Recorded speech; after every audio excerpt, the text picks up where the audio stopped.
noches, amables televidentes. Aquí en Cinevisión, canal 19. Damos inicio al programa. Y dispuestos inmediatamente a sostener un diálogo, porque hay que prepararse para ello, para poder sostener este diálogo con el destacado invitado distinguido esta noche, el doctor Marino Vinicio Castillo. Muy buenas noches, Víctor. Muy contento de encontrarme nuevamente en el programa. Y he encontrado en el canal muchos mejoramientos. Estoy muy feliz de ver cómo va todo esto en progreso.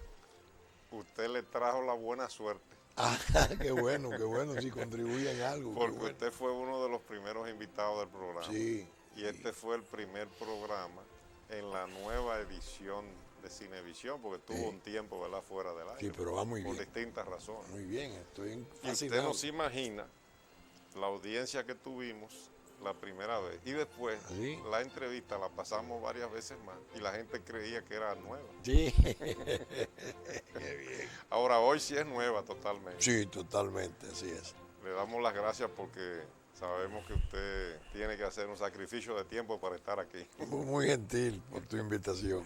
Bueno, quisiéramos en esta oportunidad, doctor Marino Vinicio Castillo, hablar de algunos temas. Y el primero que se nos ocurre es el de un artículo que usted publicó este lunes en Listín Diario, que me imagino que fue de esos artículos que usted anunció en la respuesta que escribió fuera del país. Y por cierto, antes de escribir del artículo, de hablar del artículo, díganos cómo está Juárez, su hijo. Bueno, Juárez está muy bien, gracias a Dios. Juárez ha tenido un periodo posoperatorio muy interesante, está fuerte, bien. Realmente el que lo ve no cree que fue sometido a una operación de corazón abierto y una operación delicada como lo es un aneurisma en la aorta ascendente. Un aneurisma es cuando una vena o una arteria se expande, ¿verdad? Sí, tienen... Y se forma como un bolsón. Así. Sí, un bolsón, una especie de buche, ¿no? Y eso regularmente es congénito. Pero a medida que va entrando en edad, entonces comienza a desarrollarse. Él, por obra de acaso, ¿no? Por obra de Dios, fue que se pudo saber. Fue una prueba rutinaria y lo hicieron el hallazgo en el escáner del Sedimark. Y él tiene relaciones muy buenas en el Mass General y tenemos un gran amigo, el doctor Igor Palacio, que él lo llamó y de inmediato le dijo, vente para acá que vamos, yo te recibo domingo. Y efectivamente, desde que allá vieron la prueba, que aprobaron incluso el trabajo hecho aquí en Sedimar, lo consideraron muy bueno, muy nítido, inmediatamente prepararon la operación. La operación duró 6 horas, fue larga, y a nosotros no nos mató el susto de milagro, porque tanto la madre como yo estuvimos durante 2 semanas sometidos a un espanto tremendo, pensando que se le podía reventar o se le podía producir el accidente, que es fatal, inexorablemente fatal, sin síntomas. Es la cosa más tremenda. Él estaba en su trabajo, estaba totalmente lleno de salud. Sin embargo, tenía eso. Ahora viene ya reparado. Al combate de nuevo. Al combate. Viene a trabajar. Bueno, qué bueno. Nos alegramos mucho de que su familia ya esté tranquila. Que haya sobrepasamos pasado. eso. Sí. Pasamos el susto tremendo. Y gracias a Dios. No nos abandonó nuevamente el Señor. Y lo tenemos. Bueno, pues su artículo de este lunes, Los Pensadores y la Historia, usted lo escribió estando allá, ¿verdad?, en Boston. Sí, yo estuve allá, me quedé con Juárez para la convalescencia. Y entonces, pues me puse a escribir y garabateé 4 articulitos. Se los mandé a mi amigo Miguel. A mano. Y entonces... ¿Usted todavía no escribe en computadora? No, me quedé atrás, me quedé rezagado. Y entonces mi hija sí lo pasó allá a la computadora y se lo pasaron por internet a la oficina. Y aquí se le hicieron algunas correcciones. Y Miguel, yo le dije, Miguel, públicalo de acuerdo a como tú creas. Todos están destinados, hay 3 de ellos, porque el último, el cuarto, que no va a salir este lunes, por una razón que te explicaré, sino el otro lunes, es diferente. Pero los 3 primeros fueron las conveniencias del país. Los pensadores de la historia, y Horacio que entra el mar. En un momento en que yo estoy preocupado, en que me siento mortificado, no estoy tranquilo, y pienso que no van bien las cosas, porque la cohesión del partido líder de la coalición a la cual pertenecemos nosotros ha sufrido un tipo de agrietamiento muy indeseable. Yo en esos artículos primeros expliqué la importancia de la cohesión y los mandatos del pueblo. Yo digo que el pueblo en el 2004 como en el 2006 expresó 2 mandatos claros, categóricos. El primero, desalojando del poder aquella versión espantosa de gobierno. Y 2 años después, ratificándole el mandato a los que ganamos en el 4 para sobreponernos sobre el fantasma de la ingobernabilidad, porque había quedado ahí un rabo de 29 senadores y era un entorpecimiento constitucional delicado. En estos momentos en que se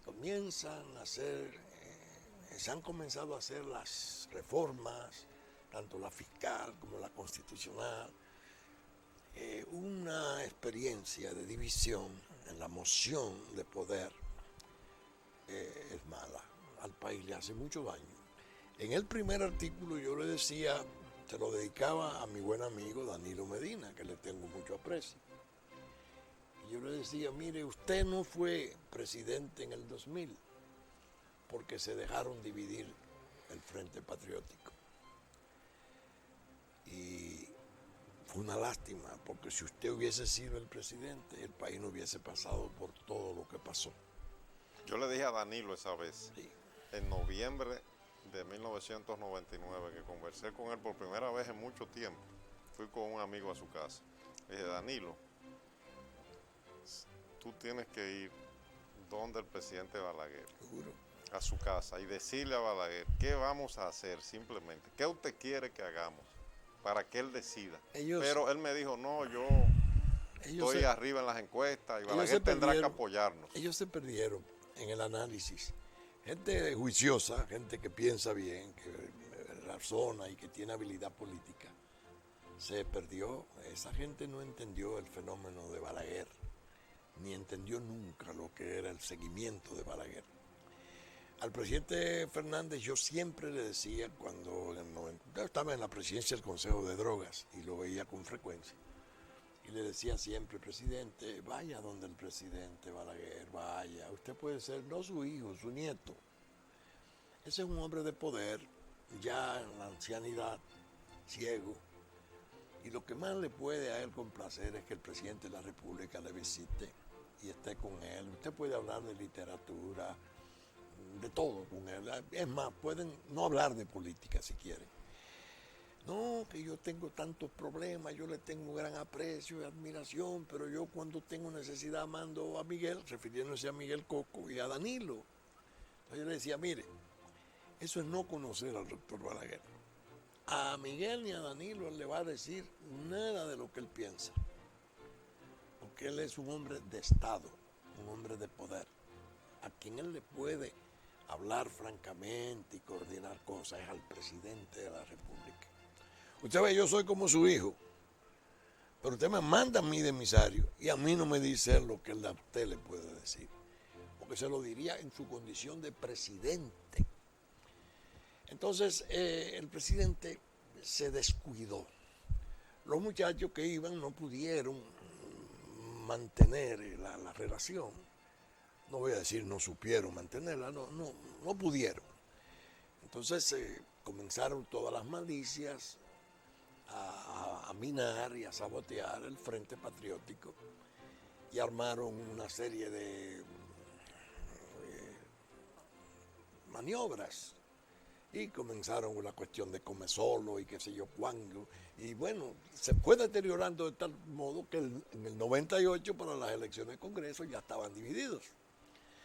Óyeme, si se somete a la NASA, porque eso no, tendría que ser un tipo de matemática superior, fuera de lo común, la cuantificación del daño que a la República Dominicana le produjo la presencia de SPPH 8 años en el poder, desde el 98 al 6, yo creo que allá tendrían problemas para alcanzar los verdaderos resultados. Eso se pudo evitar, porque yo lo que le he dicho en esta oportunidad a algunos amigos que me han ido a ver, fíjense, el problema de los muchachos es que ellos muchas veces se pierden y ellos entienden que el partido es el país. Y no es así. El partido es muy importante. Fue la obra de Juan Bosch y lo desarrolló de una forma admirable. Se sabía que vendría un proceso de masificación peligroso, ya sin Don Juan, porque la masificación decía Lilich que ningún río crece limpio. Iba a crearle una serie de trastornos y lo iba a deformar. Ellos con el proceso de masificación han llegado a creer que ellos son el país. Y el país no son ellos, el país son ellos más otra parte de la población, importantísima, un poco recesiva, que no asistía a las elecciones, no tenía mayor interés, que votó en el 4, como yo digo muchas veces, se levantó temprano a votar, porque tenía el instinto de que no podía permanecer lo que estaba, porque era muy peligroso. Y salió a votar a Hipólito Mejía, a su gavilla del poder, y lo hizo.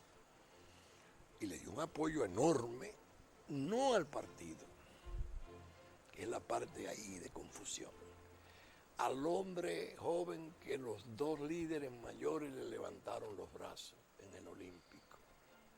Fue su estrella, su buena estrella. Al heredero del pacto histórico. Exacto. Que tenían ellos dos. Exacto. Entonces, eso viene con esa aura de este muchacho que se presta, porque es inteligente, porque es culto, porque tiene una serie de hábitos muy apropiados para la dirección pública. Bueno, un momento en que él incluso vacila, y yo no sé quiénes de ellos contribuyeron a ayudarle a vacilar con el problema de las responsabilidades. Y se limita a decir que ha recibido un paciente muy grave de cuidado intensivo. No se dieron cuenta, y él no se dio cuenta tampoco, que en la medida que pasara el tiempo, todo el proceso de crisis se le iría transfiriendo a ellos. Y aquellos que generaron todas las barbaridades, por el paso del tiempo, ya iban apareciendo y están ahora pontificando. Es como si no hubieran estado en este país. Ellos son los autores reales de todos los daños.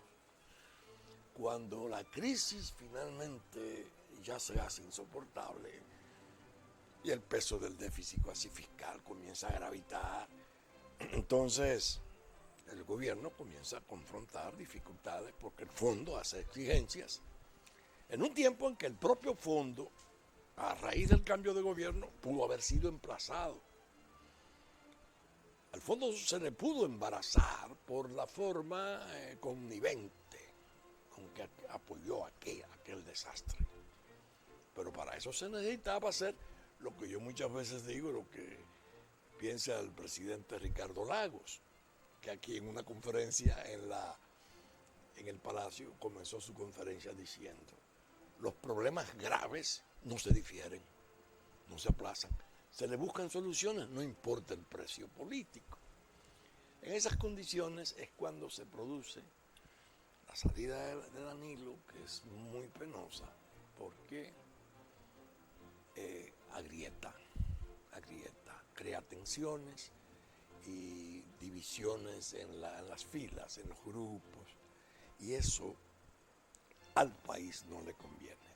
Yo muchas veces digo, los muchachos están perdidos porque ellos están violando o haciendo un uso incorrecto del lema del partido. Servir al partido para servir al pueblo. Entonces yo en mi primer artículo le decía, Danilo, hay que cambiar el lema, servirle al pueblo para servirle al partido. Porque el que está ahora pendiente de soluciones permanentes, de que sea decente en los hábitos del mando público, de que todo ese rufianismo que anda ahí enriquecido hasta el escándalo, no sea capaz de volver a tener vigencia en el país. Entonces, pienso que ha sido un error. Pero yo no quiero meterme a dar máquina, ni hablar más de la cuenta en esto. Porque nosotros primero respetamos, miembros de la coalición, es un problema interno del partido. Yo hasta ahí respeto. Ahora, fuera del partido está la nación.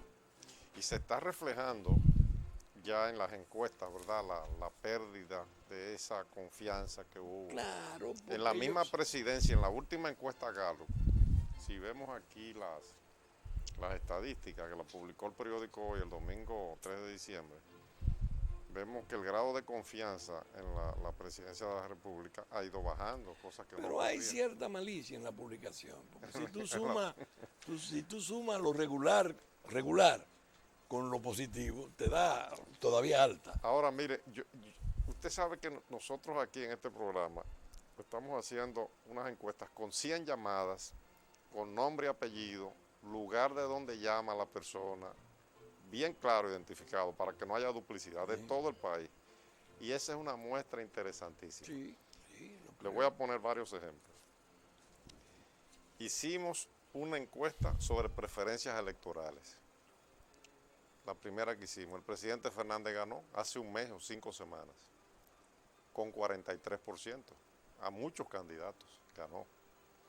Hicimos otra después con Danilo de candidato y ganó también. ¿Qué quiere decir eso? Ganó Danilo, le ganó a todos. Es decir, sin el presidente Fernández en ese caso, ¿verdad?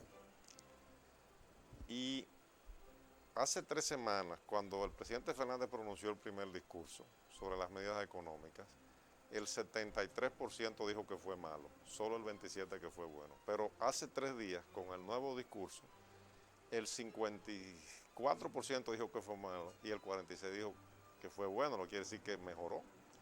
Lo que quiere decir que todavía, a pesar de ese deterioro que usted señala, la gente da el beneficio de la duda. Pero está la expectativa, mira, ¿verdad? Con ese problema que usted está señalando. Mira, Víctor, hay una gente que no llama a los programas y que incluso no iba a votar, que se vio en el 4. Esa votación de 2.200.000 votos fue un incremento tremendo de la gente quizás más decisiva en la hora de la votación en el país. Esa es la gente que, aunque tiene menos participación y menos beligerancia, a mi juicio es la más sensitiva. Esa gente está observando el comportamiento del partido líder de nuestra coalición. Y yo estoy seguro que le está poniendo malas notas al desencuentro. El país no quiere que se agriete la moción de poder que eligió en el 4 y que en el 6 ratificó. Esa es la parte que yo creo que puede llevar a errores mayores a todos. Ojalá a todos. Yo no quiero particularizar. Yo no quiero particularizar. Yo tengo mis convicciones personales. ¿Cuáles son sus convicciones personales? Las personales. Danilo es una magnífica persona y un excelente candidato del partido. Leonel es un candidato de la República. Hoy por hoy, es lo que yo veo. Sí, el carisma, el ángel, el tipo de conocimiento, de poder, tipo de confianza que puede inspirar Leonel todavía. Ni Danilo, ni Jaime, ninguno de los muchachos está en condiciones. Yo soy partidario del relevo. Por ejemplo, no modificar en ningún caso la parte de la Constitución que limita, como en Estados Unidos, a 2 periodos. Porque es una manera de ponerle fecha. Bueno, usted va a permanecer ahí hasta el 12. El 10 es mañana, el 10 es mañana. Entonces, todos los muchachos que tienen posibilidades, tanto Danilo como Jaime, José Tomás y todo, bueno, hagan su carrera. Tienen un tiempo político. Pero tenían la obligación, que es lo que yo pienso, de ponerse a trabajar en el Estado. Ellos no han trabajado en el Estado. Que debe ser lo primero, ¿verdad? Lo primero. Antes de hacer campañas. Lo primero. Yo en el cual es mi secretaría. Yo quiero trabajar. Yo quiero ir a medio ambiente, yo quiero ir a educación, yo quiero ir a tal otra, porque quiero brindarle un trabajo útil al país desde el Estado y consagrarme como lo que yo soy frente al país. Pero si nos quedamos haciendo reuniones de partidarios y cosas de esas, y comité y cosas de esas, esa no es necesariamente la cuenta del país. Hoy, antes de venir para el programa, me encontré con un amigo, un joven peledeísta de 42, 43 años, pero que ha echado toda su vida en el partido.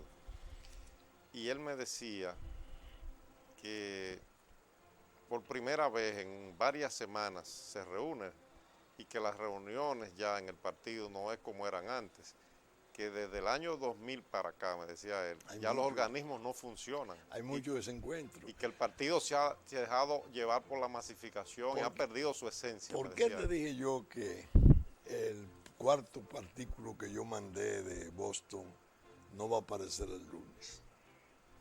Por esto, que va a concordar con lo que tú estás planteando.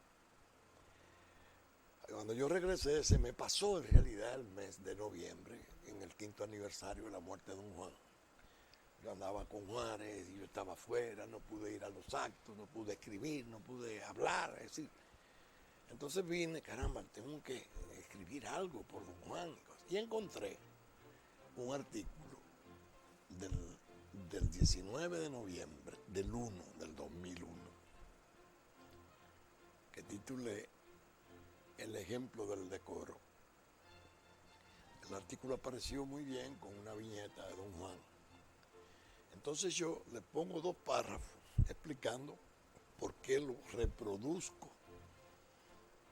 Por el momento, para indicarle a todos, que ese hombre que fundó ese partido tenía unos rasgos y un comportamiento tan nacional, tan increíblemente entregado a la suerte nacional, que es lo que le tiene que servir de ejemplo a ellos. El que se lleve de las, diríamos, de los devaneos de la masificación y crea que con pequeños aplausos, con grupitos de exhortaciones, está atendiendo a su futuro político, está perdido. Tienen que trascender. Usted sabe que a la gente le gusta mucho que le pasen esas cosas de don Juan. ¿Usted recuerda el programa que hicimos, el primero? Que yo le puse un fragmento de don Juan. Bueno, esa entrevista yo la reproduje después completa hace unos 10 días aquí en el canal. Y la cantidad de gente que la vio, que no la había visto completa y que le gustó, que parecía como esas películas famosas, clásicas que a la gente les gusta. Les encantó a todas las personas que la vieron. Lo que el viento se llevó. Sí, como el viento se llevó. Que es de 4 horas y la vamos a ver cada vez que la ponen. Sí. Pero la realidad es que yo estoy triste, no estoy contento. Porque me apena mucho ver el tipo lo que está pasando, ¿verdad? Sí, no me gusta. Bueno, vamos a continuar hablando de eso. Y yo quiero que hablemos del artículo, ¿verdad? Del último, que salió en el listín. Sí. En un momentito continuamos esta entrevista con el doctor Marino Benicio Castillo. Bueno, ahí veíamos a don Amable Aristi, bienvenido a Línea Nocturna en ese comercial. Esperamos, don Amable, que se mejore si nos está viendo, si no, a sus familiares le enviamos este mensaje. Pues, doctor Marino Vinicio Castillo, vamos a leer para continuar el programa su artículo. Es un artículo breve, ¿verdad? Los pensadores y la historia. Mientras Lincoln garabateaba el más hermoso monumento a la palabra que fuera su discurso de Gettysburg, dos convicciones vigorosas llevaban su pluma. Una relativa al tipo de gobierno ideal del pueblo, para el pueblo y por el pueblo, y otra que es el motivo de mi reflexión de hoy. Lincoln, desde la excepcional condición de político y de santo, héroe moral indiscutible, de labrar la unión de la familia dividida que amenazara ser su nación, en el tiempo mismo en que servía la misión de enviado para la redención de la esclavitud, hizo una afirmación que ha perdurado como guía para todos los pueblos del mundo. Expresó: se puede engañar al pueblo una parte del tiempo, se puede engañar una parte del pueblo todo el tiempo, pero no se puede engañar a todo el pueblo todo el tiempo. Esa convicción tan penetrante, mantenida en aquel escenario estremecido por la guerra fratricida y en medio de separaciones rencorosas infinitas, se hizo imperecedera en todos los tiempos y lugares, especialmente a partir del martirio que sacrificara al niño de la cabaña de leñadores de Kansas, cuando terminara por ser abatido siendo presidente de los Estados Unidos. Quien no abreve de esas enseñanzas de los grandes actores de la historia, difícilmente podrá alcanzar una comprensión mínima de lo que ocurre con sus pueblos en sus incesantes avatares. Hoy, en esta modesta comunidad nacional nuestra, se ha hecho más útil que nunca la recordación de aquella sabia admonición. Nuestro pueblo ha estado muy a merced del fuego cruzado de la desinformación y de la insinceridad del poder en todas sus vertientes. Un sistema de partidos políticos cada vez más reacio al compromiso con fines nacionales netos y una práctica de información masiva, aberrante y turbia, que no ha sido capaz de servir para organizar el reproche social que pueda salir al frente de las atrevidas aventuras de rufianes y logreros, constituyen la imborrable impronta de hoy. Los temas son abordados y tratados sin ningún rigor de veracidad, como si se estuviese en presencia de un divertido torneo de subterfugios y sorpresas, sin importar lo que pueda haber de verdad en cuanto se afirma y difunde. El pueblo, claro está, solo cuenta con sus instintos para sospechar que nada de eso vale, y lo que atiende más bien es a enroscarse en el descreimiento de su resabiosa apatía. Mi padre, en el año de 1912, el 18 de agosto, desde la cárcel política de la Fortaleza San Luis, en Santiago, escribió en su diario lo siguiente, citamos 2 puntos: nuestra constitución política descansa en una base mentirosa, mentira en la elección, mentira en la Constitución, mentira en el Ejecutivo, mentira en el Legislativo, mentira crasa en la justicia, mentira irritante en los partidos políticos, mentira carnavalesca en la prensa. La falta de lógica, de sinceridad en todo, nos pierde irremisiblemente. Cierra la cita de su padre, el licenciado Pelegrín Castillo. Se podría pensar que esas reflexiones tan amargas de desencanto público no han sufrido modificaciones sustanciales. Aquel hombre indómito, formado por el señor Hostos, como todo el grupo de su generación que había tenido tal suerte, reaccionaba así con un pesimismo muy hondo frente a la barbarie de la sangrienta manigua y los atropellos al derecho y a la decencia de los principios de convivencia civilizada. Era un año de guerra civil después del asesinato del presidente Moncácer. Sí. Un año de miles de muertes.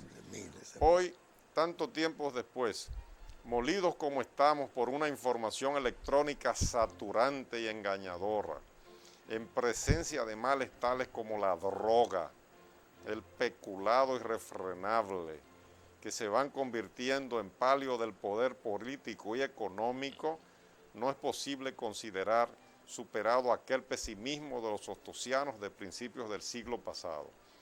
Quizás hoy sea más hondo, irremediable y explicable, dado el desajuste actual de hombres e instituciones. Hijo de quien soy, confieso que me resulta difícil separarme de ese pesimismo. Estoy totalmente de acuerdo con con su artículo en un 99%, menos en un 1%. Sí. Nada al pesimismo, no se le puede dejar camino al pesimismo. Dicen que es una Oiga, fuerza. aquí hay masas de jóvenes que son Sí. el futuro de este país, que es Yo, lo que hay que confiar. yo tengo una concepción Ahora usted dice del las pesimismo. verdades medulares de lo que está pasando en la sociedad dominicana, no solo entre los políticos. Es una forma Lo felicito. de expresar. Yo me alegro y te agradezco Por eso mucho. lo llamé el lunes temprano para que Te viniera al agradezco programa. mucho que tú me hayas distinguido. Estoy totalmente identificado. Sobre con todo lo la que usted dice. mención del pensamiento de mi padre, que escribió eso en el 12, ya casi tiene un siglo. Y ese es una parte mínima de su diario. Si tú lees el diario de él, te darás cuenta que tenía Me gustaría ideas. conocerlo. Sí, yo te voy a conseguir el libro de don Pedro Vergés sobre él. Es que él tenía una visión hacia la nación, hacia el bien común, y entonces tenía aborrecimiento por las desavenencias, por los pleitos intrapartidarios, por todas esas sordideces que ponen de lado los delicados aspectos de la suerte nacional. Es decir, la grandeza de don Juan, tú la puedes resumir en eso. Don Juan era un hombre que trascendía. Para don Juan lo primero era Se el servicio sobrepuso a todo eso. Y a hacer una obra. Y a formar y a predicar. Y su empeño fue, yo lo decía el otro día en el Gobierno de la Mañana, que me invitaron el jueves de la semana pasada. Me preguntaron eso, que qué yo opinaba, eso fue lo primero. Yo fui a hablar de otro tema.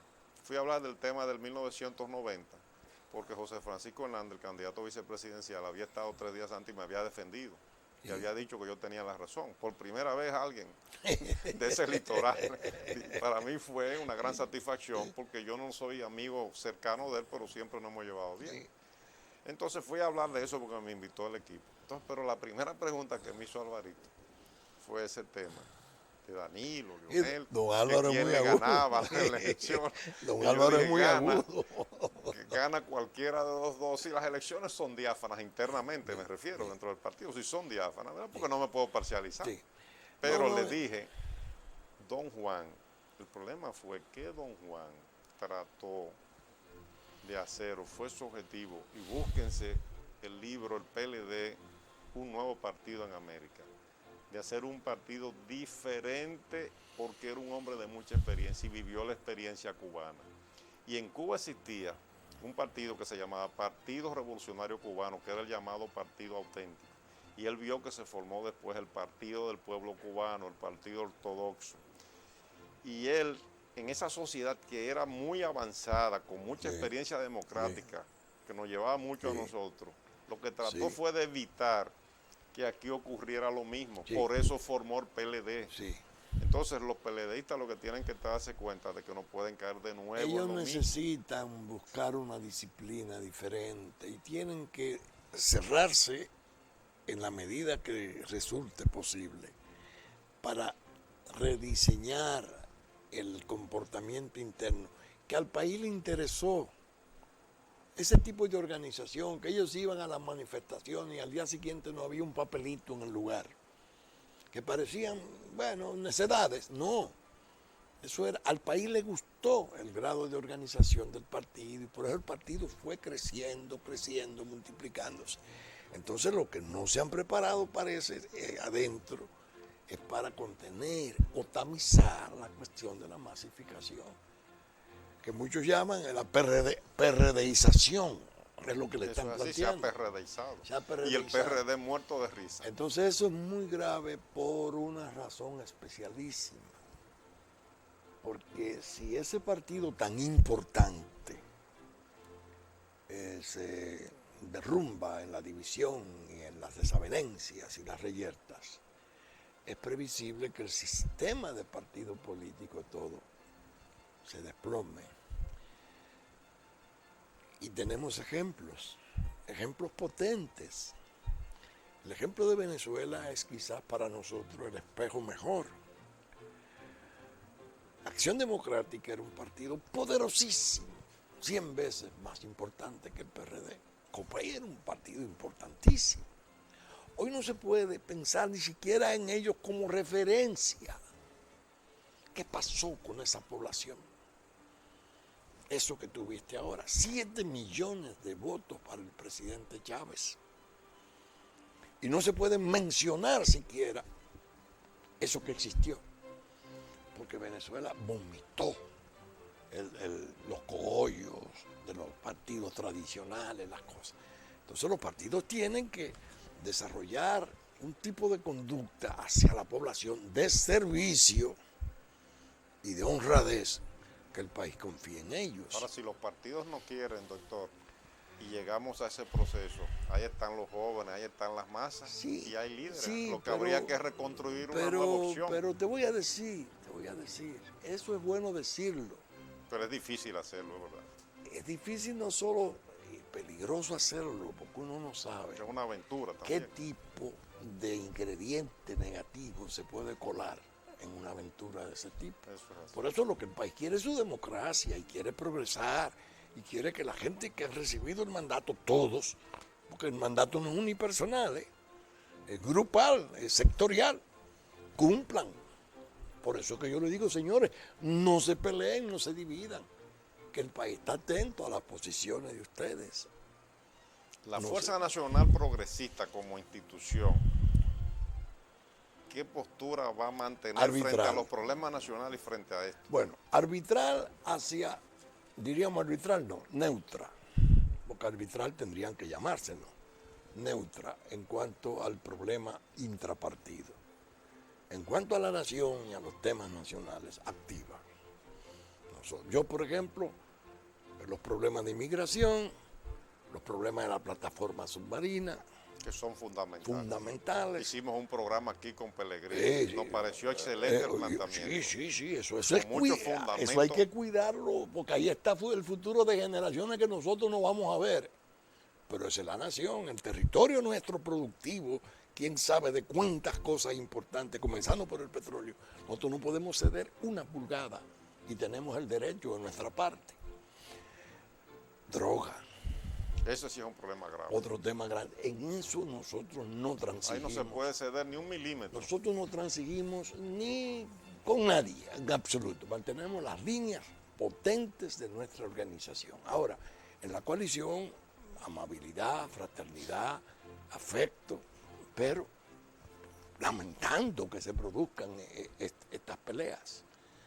Ojalá, de todo corazón lo digo, el comité político del partido, líder de la coalición, logre organizar las cosas de tal modo que vayan a su convención interna, que hagan su selección, pese a que creo, y eso lo tuve como experiencia, hago un paréntesis, cuando Danilo y Jaime fueron a competir, yo fui al palacio del presidente y le dije, presidente, no me gusta esta cuestión de las precandidaturas, el partido se va a resentir.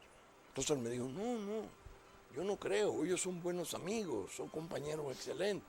Yo he hablado con los dos y no habrá problema. Le digo, entre ellos es posible que no, pero entre los que lo apoyen a ellos se pueden establecer separaciones y desavenencias irreductibles.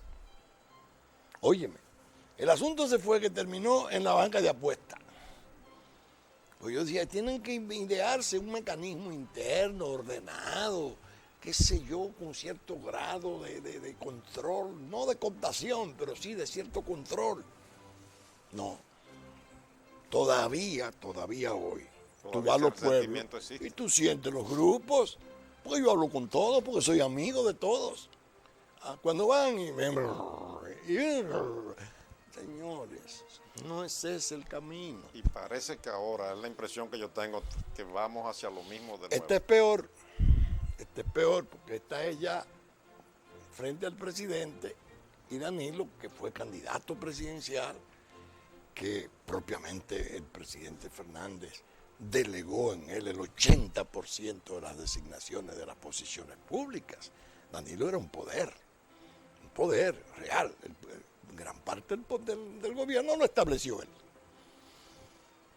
Ahora, se van a dividir esta altura. Usted sabe que el presidente Wow. Fernández, en el año 1996, a quien le propuso la Y la vicepresidencia fue a compañera, Danilo, sí. pero sí. Danilo no quiso en el 96. Pero es que yo no sé, no sé. Pero ahora no se la propuso. Pero en el 98. La informe que tengo que en el 2004 Mira, no se lo propuso. mira.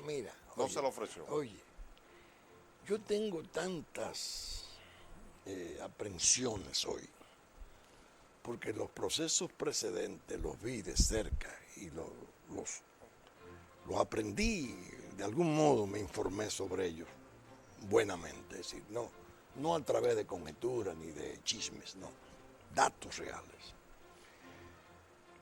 Cuando en el 98 se produjo el advenimiento de aquel Congreso que trajo la Junta Central Electoral, que fue el principio del desastre, hubo gente, mucha gente, que no hizo esfuerzo por los candidatos del PLD. Congresionales. Y a mí entonces se me llegó a decir que era gente que no tenía interés en el cambio de la composición del Congreso. Unos porque decían que si el Congreso si se ganaba el Congreso, modificaban la Constitución y establecían la reelección. Es decir, que el asunto viene de viejo, el problema, el trastorno entre ellos. Entonces muy ordenados, muy civilizados, muy gentiles, pero por debajo de mando. Y eso yo les digo a ellos, a todos, les va a hacer mucho daño hacia la nación. Ellos tienen que ser francos, abiertos, transparentes, servir noblemente, con desprendimiento, que es lo que la nación espera de ellos. Y trabajar, como usted dice, ¿verdad? Y trabajar, eso sí. Vamos a ver quién llama. Si no es un abonado que llama todas las noches. Buenas noches. ¿Quién llama a línea nocturna? Bueno, se cayó la llamada. Porque esta noche no tenemos llamada. Hemos preferido el diálogo. Sí, el diálogo. El sí, diálogo, para sí, profundizar sí. en el tema. Qué bien. Pues usted quería específicamente referirse al... Vamos a ver. Buenas noches, línea nocturna. Dale, por favor. ¿Quién llama? Buenas noches. ¿Quién llama y de dónde? No oye.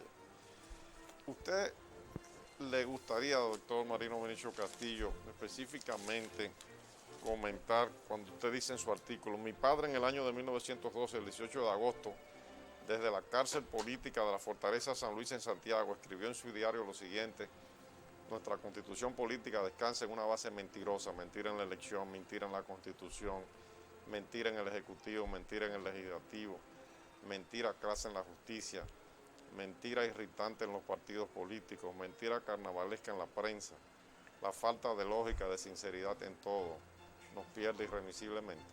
¿Qué quiere decir eso? Que si hoy alguien se aparece y dice eso, es posible que una gran parte de la población entienda que quien lo diga tiene razón hoy. Algo que se dijo hace un siglo, que se escribió hace un siglo, para nosotros. Estoy hablando dentro del medio nacional.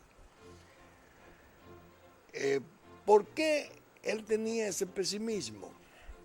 Como tú bien dijiste, él estaba preso en la Fortaleza de San Luis con un grupo de jóvenes numerosísimo. Pero había una guerra civil que duró un año. El año 1912 completo. La guerra del 12. La guerra horrible, de los quiquises, de los como le quiquises decían. que llamaban. Entonces, aquel hombre con esa formación ostosiana y viendo esa barbarie y ese desgaste y esa destrucción, tenía ese pesimismo. Hoy no son los mismos términos, pero hay otros peligros tan filosos, y yo pienso que más peligrosos que la propia barbarie de la manigua. La disolución institucional y de los estamentos todos de la nación, con motivo de la presencia creciente del crimen organizado y de los dineros de la droga. Eso es horrible. Entonces son cosas que requieren esfuerzos nacionales potentes, donde lo que menos se puede recomendar es la división. Y se corre el peligro entonces que nos pase como a México, como a Colombia, ¿verdad? Horrible, donde los horrible, grupos de horrible. bandas tienen un poder tremendo. Horrible y determinante. Ahora mismo acaban de confirmar, designar a un procurador en México y estaba yo Lo vi oyendo, esta noche en estaba CNN. oyendo el reportaje. Parece que fue un oficial de policía importante y unos decían que había fracasado, pero hablaban de millares de muertos. Y lo Hijos- respaldó el PRI. Sí, sí. Y Hijo lo de la respaldó violencia. el partido de gobierno, las 2/3 Porque partes. México tiene unos grados de violencia increíbles, fruto de esa situación. Y nosotros no andamos lejos de una situación de esa naturaleza, nadie se pierda, Aquí hay un peligro muy grande, enorme. muy grande, con ese tema de... Es decir, que esas expresiones yo las pongo hoy en una pancarta, o una de esas vallas que hay ahora luminosas. Y yo creo que de todas las negaciones que él hacía ahí, el 80% están vigentes. No podemos decir mentira en la elección, porque las elecciones han sido, esta especialmente fue considerablemente sana, abrumadora, seria. Pero en general el proceso eleccionario es mentiroso. ¿Usted tiene algún mensaje especial esta noche para el presidente Fernández? Para él directamente. Para el que es que presidente, tiene esa gran responsabilidad. El de siempre. Yo al presidente siempre, las veces que le veo, le digo, usted tiene que ser cuidadoso,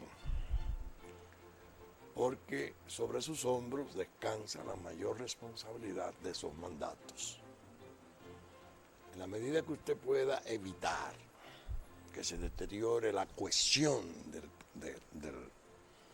poder que ustedes representan, yo pienso que habrá menos peligro de que esos mandatos resulten frustrados. Cumpla su papel. Ahora, usted es jefe del Estado, no se olvide. Usted puede ir a las reuniones del comité político y hablar, pero hay intereses nacionales trascendentales que van más allá del comité político y del partido. Y usted está investido como el jefe del Estado, con la primera investidura de la nación. Cuide las cosas, a ver cómo el proceso se logra desarrollar en la forma más sana, menos peligrosa, menos, diríamos, amenazadora. ¿Y qué le aconsejaría usted al pueblo dominicano y a los jóvenes dominicanos en las circunstancias en que está viviendo en esta época? Que requieran unidad a las organizaciones por las cuales votaron, a los hombres por los cuales votaron, a los hombres a quienes reconocieron incapacidad de salir a resolver crisis, a trabajar en el mejoramiento de la vida nacional, en establecer pautas de progreso diferentes que le exijan el compromiso mínimo de la unidad. La dispersión es perversa, es mala, y desgraciadamente en nuestro medio es, en cierto modo, una impronta. Tenemos episodios en la historia nuestra fatales, fruto de las divisiones, fruto de esos enconos que genera la política. Entonces, yo pienso que el país debe ser en eso vigilante, y en la medida que se logre expresar, sobre todo los jóvenes, demandar eso. Usted tiene de todas maneras, a pesar de todos esos contratiempos de la historia dominicana, fe en el futuro. Sí, cómo no, se ha trabajado. Y pienso, y yo vivo en la lucha, por ejemplo, en algunos aspectos, quizás los más sensitivos, es el crimen organizado, la droga. Yo tengo una lucha sin nombre sobre eso. Pero evidentemente hay muchísimos otros aspectos de la vida nacional que requieren servicio, que requieren compromiso. Porque es que el poder no se otorga por otorgarlo. El poder lo otorga el pueblo esperando a su vez que le lleguen los servicios, que le sea retribuido su voto con servicios eficientes. Y los políticos que van a poder deben de como yo te dije al principio, ¿cuál es mi cartera? Yo quiero servir. Salud pública, si soy médico. Agricultura, si tengo experiencia o conozco del agro. Medio ambiente, todas esas. Bueno, entonces se hacen carreras políticas a través de la carrera administrativa y de las responsabilidades y del cumplimiento desde los distintos departamentos del Estado que hagan los hombres públicos fundamentales. Usted no puede quedarse ahí, no, porque entonces nombra a fulano aquí, que no, porque entonces el comité de base, no. El partido debe de ocupar una parte del tiempo, pero la mayor parte del tiempo es de la nación, del Estado, a todos. El mensaje es para todos. Bueno, le agradecemos esta interesante comparecencia aquí. Gracias por invitarme. No, yo quiero que usted se comprometa, como la otra vez, a volver pronto. Sí, cómo no. Vamos a ver si siempre me resulta muy agradable venir. A principios, a finales de este año o a principios, de nuevo otra vez. Muy bien, muy bien. Bueno, gracias, doctor Marino Benicio Castillo, por haber tenido esta conversación tan interesante esta noche en Línea Nocturna, y les esperamos a ustedes mañana, si Dios quiere, de nuevo a la misma hora por aquí, por este canal 19 de Cinevisión.